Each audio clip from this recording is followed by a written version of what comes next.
In late 2019, a killer virus broke out worldwide known as COVID-19. This virus has then infected and killed millions of people in all parts of the world. Going on to the year of 2020, many U.S. citizens were feeling the lingering effects of COVID-19. This virus was spreading rapidly, affecting many people, whether it was short to long term. Unfortunately, communities of color were more highly impacted by the long-term effects of the killer virus. Many minority groups work essential jobs due to their disproportionate socioeconomic status.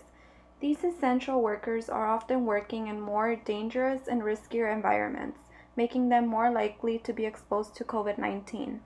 Since many minorities are forced to work during these horrible conditions, they are often the ones to contract the virus and die immediately after due to their lack of care. This chart shows the difference between COVID-19 cases and the deaths of African Americans compared to the rest of the population in America. The left side compares the deaths and the right side compares the cases. When the state is light orange, orange, or red, that means more African Americans are being affected compared to the U.S. population. When the state is light gray or gray, that means less African Americans are being affected compared to the rest of the population. As seen on the chart, there are lots of states with higher case and death percentages for African Americans. The African American community is one of the communities that has suffered the most when it comes to COVID-19.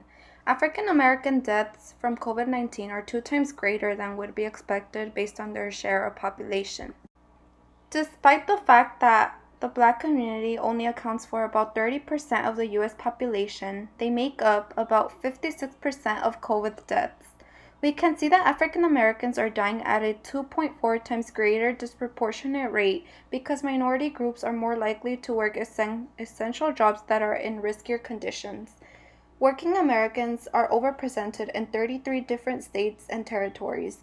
These communities doubled the population share of COVID-19. This image is similar to the last image, but instead of comparing the impact of COVID-19 on African Americans, it is comparing the impact of the virus on Hispanics and Latinos.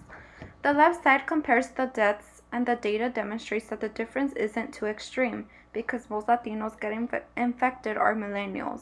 On the other hand, the right side compares COVID cases, which the data shows is more than proportional. This means that Hispanics and Latinos are disproportionately being infected by COVID-19 all around the country. The Latinx and Hispanic communities are other minority groups that have felt the struggles of COVID-19. Hispanic and Latino communities make up a greater share of confirming cases than their share of population. Like the African American community mentioned earlier, Latinos are overrepresented in essential jobs which increase their exposure to COVID-19. In about 20 states, there are a greater number of COVID-19 deaths than there is a population share. In this bar graph, it shows the share of population, share of cases, and share of deaths for several ethnicities and races, which include whites, blacks, Hispanics, Asians, and Native Americans. This image shows how white and Asian communities have less infected and death rates compared to their share of the population. It also shows how African Americans, Hispanics, and Native Americans have a higher infected and death rate than their share of population. This means that the people that belong to these ethnicities are more likely to get infected or even die because of COVID. People of color tend to have higher death rates of COVID-19 infections because of the same structural and systemic racism that the United States has placed on these groups.